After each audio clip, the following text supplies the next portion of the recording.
You are listening to Emmachev Radio.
Tonight.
We play the biggest songs on your favorite radio station. All the latest news and breaking headlines, live from your local radio station. This is On the Hour News.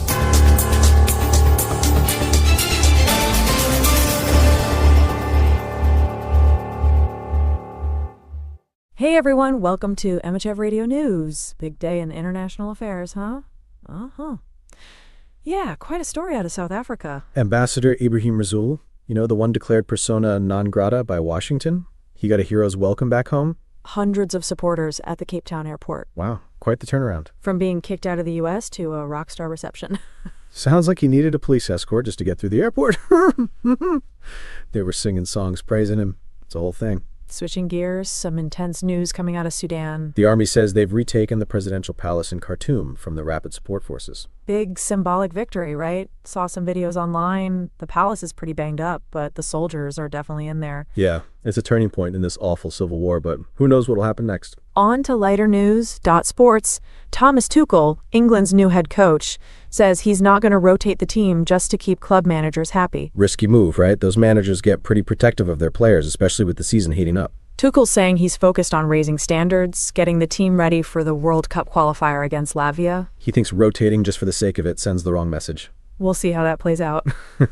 Finally, some tech. Well, legal news with a tech twist. Prosecutors are being told to get tougher on revenge porn cases. It's about time. The Observer exposed how courts and prosecutors weren't doing enough to get those images deleted. Yeah, victims were being further victimized by having those images still out there.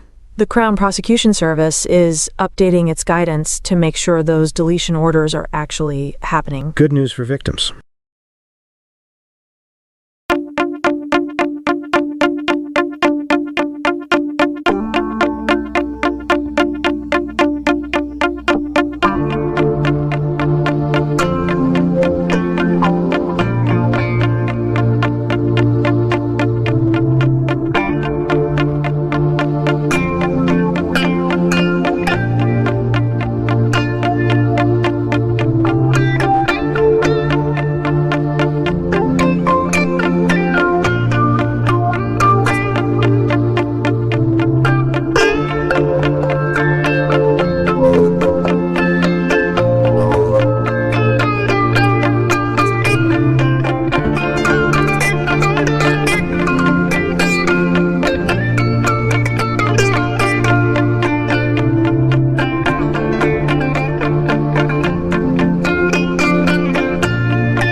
Emmachev bringing heat today from 4 p.m. till end of play. Mondays bright with freshest beats, independent grooves, it's a treat.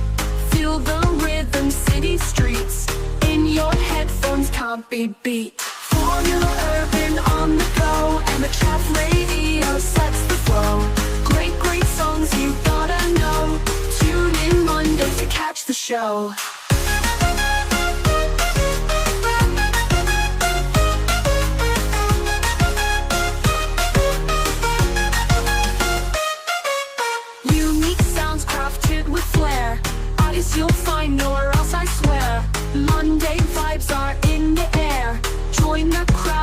feel the rare. From 4 to 5 we own the mic. Week's best hour, if you like. Hits that pop and tracks that spike. Formula Urban, it's dynamite. Formula Urban on the go. Emmachev Radio sets the flow. Great songs you gotta know. Tune in Mondays to catch the show.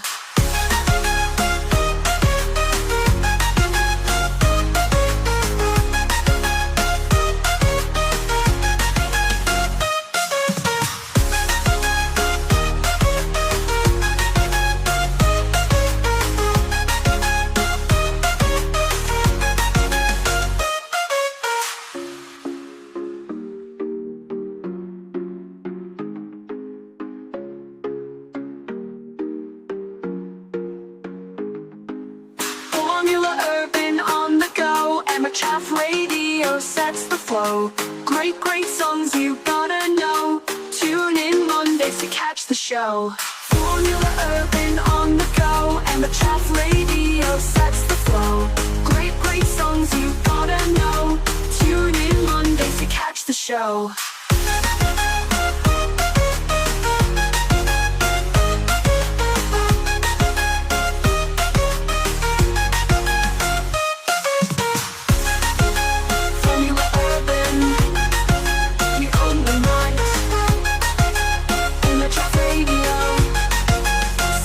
Flow.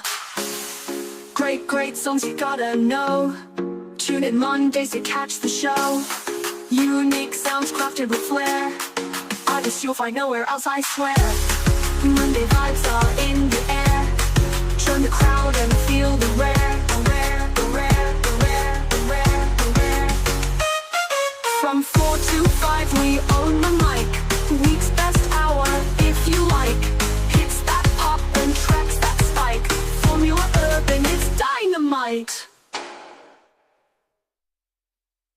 Hey there, Emmachev Radio fam. You're cruising with the smoothest waves on the dial, and we're stoked you're here. Big love to our listeners. You're the real VIPs. Buckle up, because today's joke is a marathon, not a sprint. Grab your snacks, settle in, and let's dive into a tale so wild, even your commute will feel like a front row seat. Ready? Let's roll.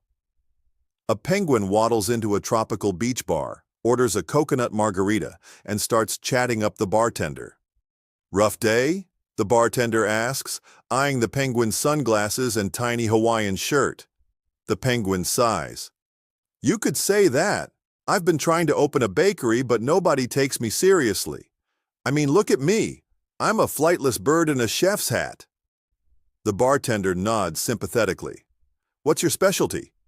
The penguin slaps a menu on the counter. Snowflake croissants, iceberg eclairs, and my pièce de résistance, freezer-burned sourdough. The bartender raises an eyebrow. Any glowing reviews? The penguin groans. Just one. A polar bear left a Yelp rant saying my bread was too chill. But hey, at least my mom says I'm the coolest baker in Antarctica.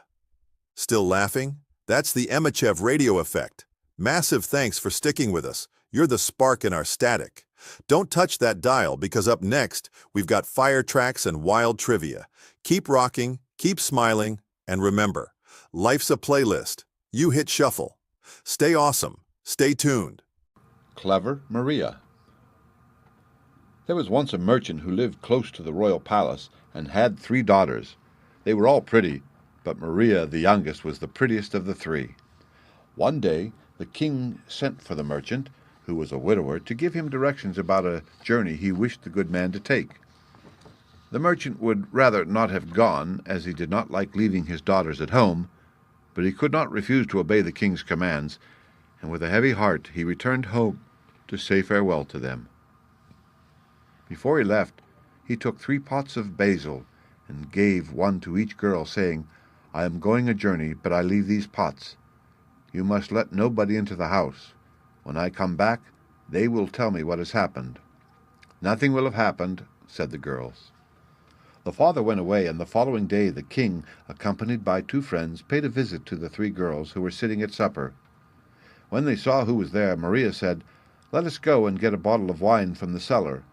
I will carry the key. My eldest sister can take the light, while the other brings the bottle." But the king replied, "Oh, do not trouble, we are not thirsty."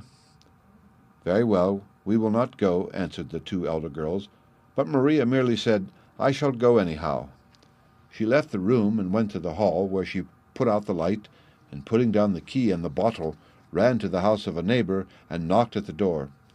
"Who is there so late?" asked an old woman, who thrusting her head out of the window. "Oh, let me in," answered Maria. "I have quarreled with my eldest sister, and as I do not want to fight any more, I have come to beg you to allow me to sleep with you." So the old woman opened the door, and Maria slept in her house. The king was very angry at her for playing truant, but when she returned home the next day, she found the plants of her sisters withered away, because they had disobeyed their father.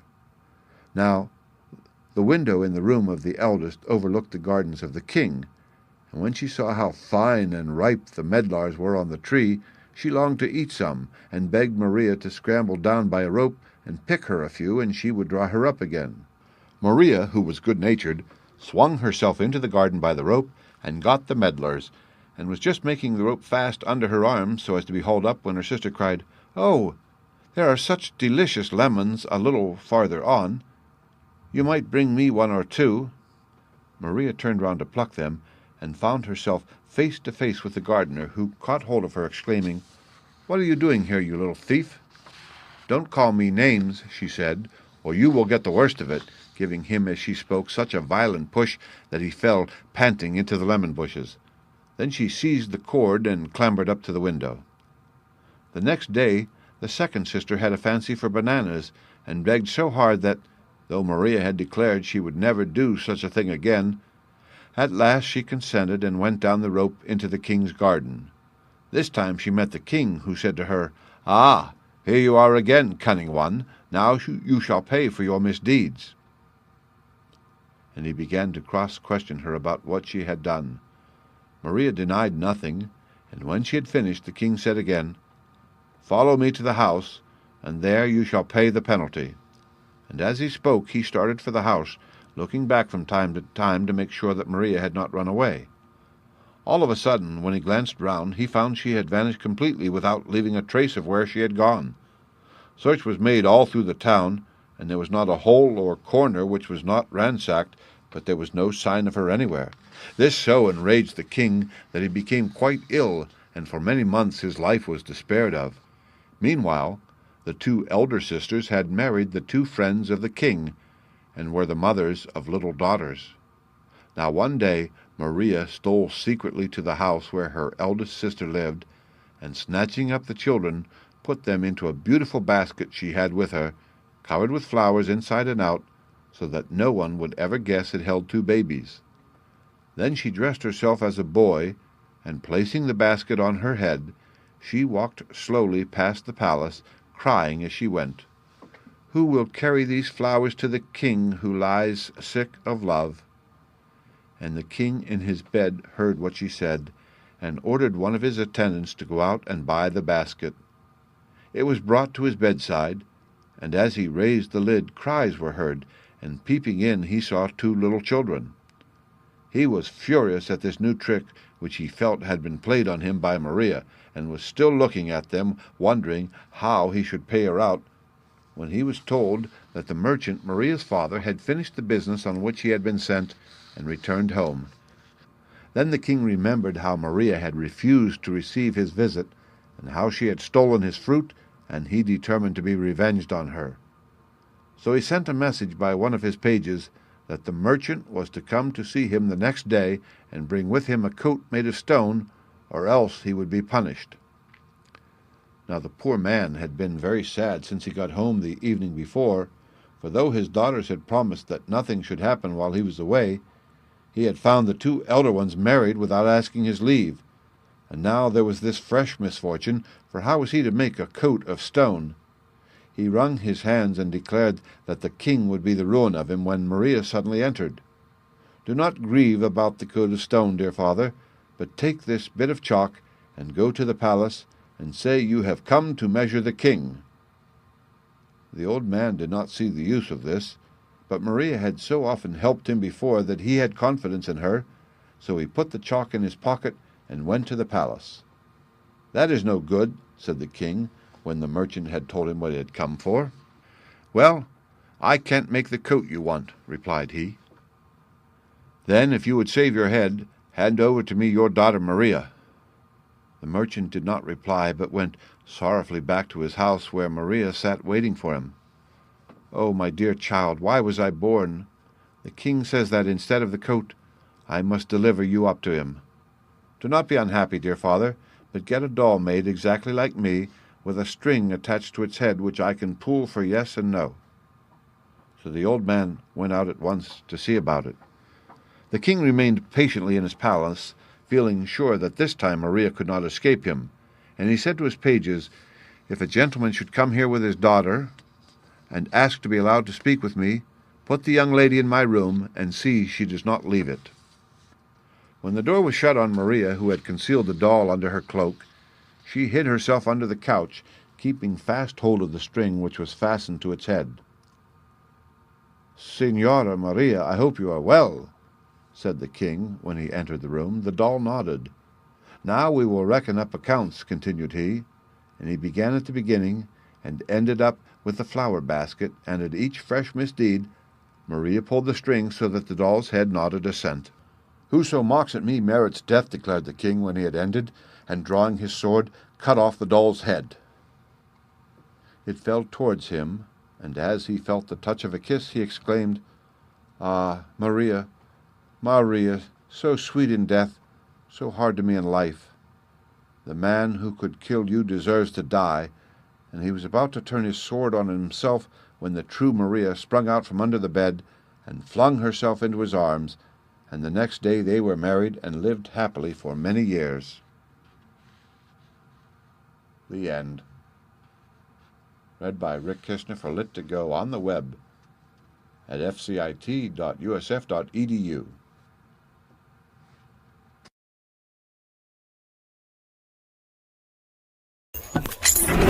You are listening to Emmachev Radio.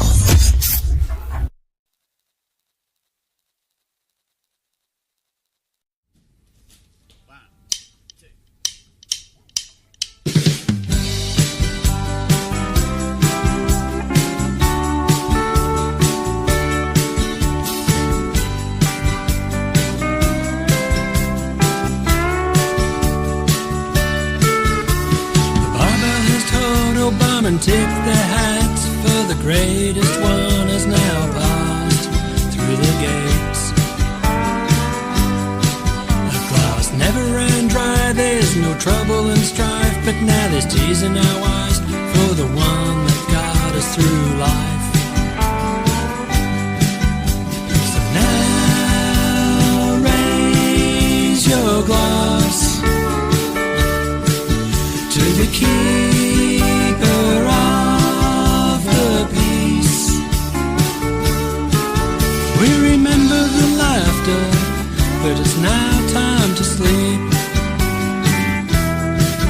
Off to serve all the legends, your life's now complete. The marriage was safe, personal crisis avoided. There was always no blame, just kind words and an order.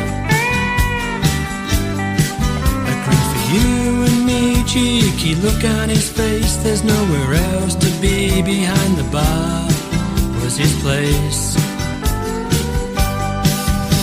So now raise your glass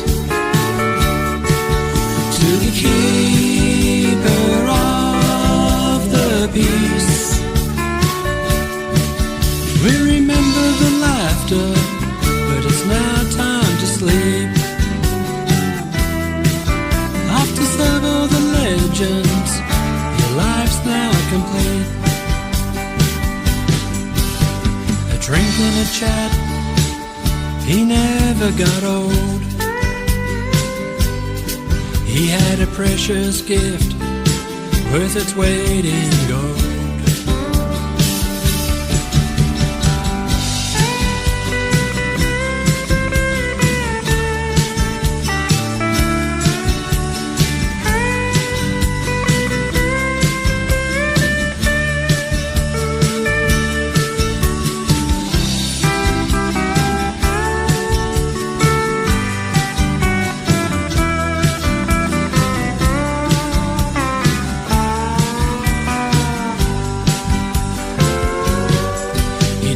Play me some Cash or Merle, how about some Hank? Just not that new music trash, you'll have me to thank. So now raise your glass to the keeper of the peace. We remember the laughter, but it's now time to sleep. After several the legends, your life's now complete. After several the legends, your life's now complete.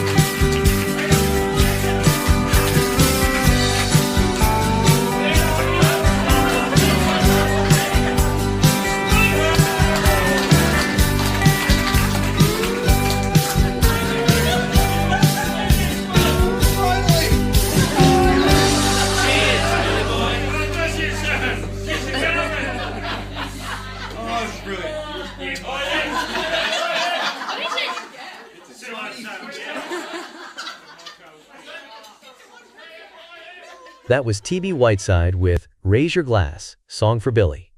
Before that, we took a trip down memory lane with Unreal_DM's Destroy the Shadows. Speaking of shadows, why don't scientists trust atoms? Because they make up everything. And speaking of making things up, why did the bicycle fall over? Because it was too tired. Coming up next, we have a treat for you. Get ready for Jack Radix with Love Is.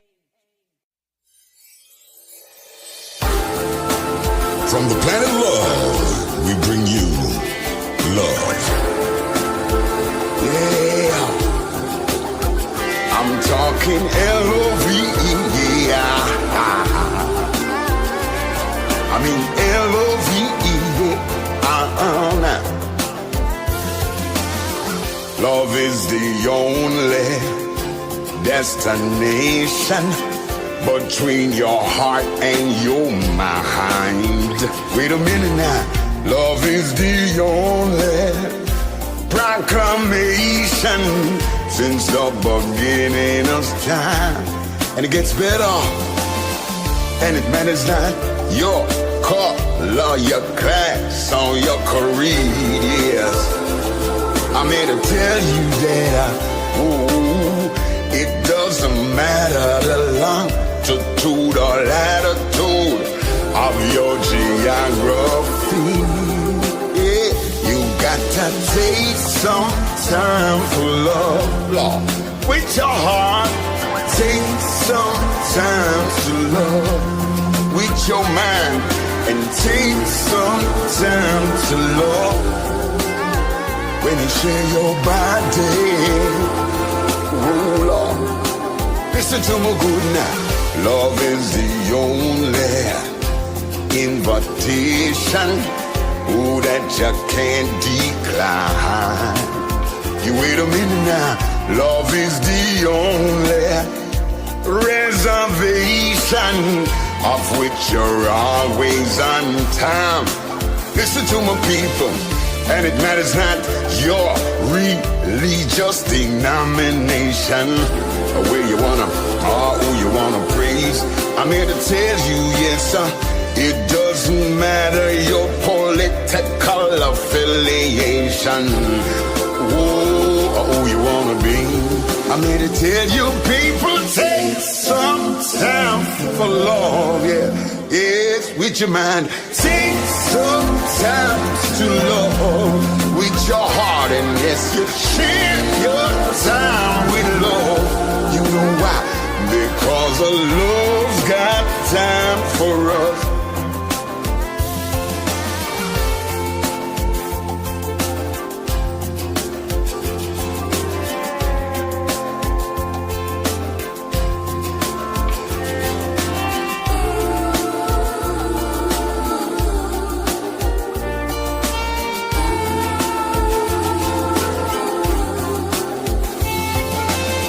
It doesn't matter what color, class, or race you may be. People, yeah, listen to me good now. It doesn't matter the longitude or latitude of your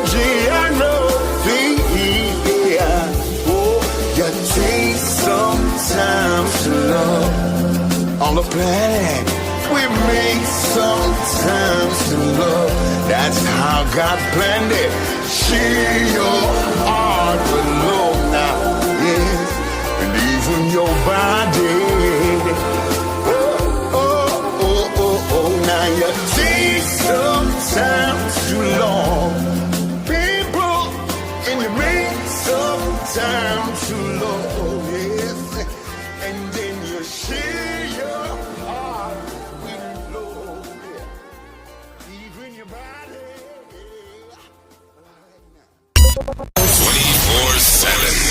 24/7 with all your favorite music for you.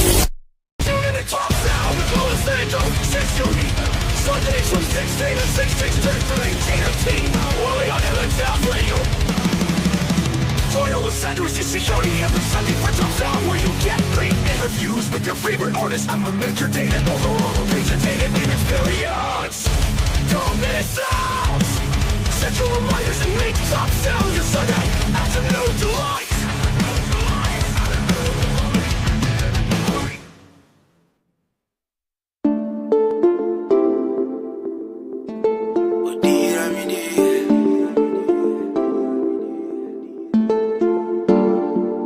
You remind me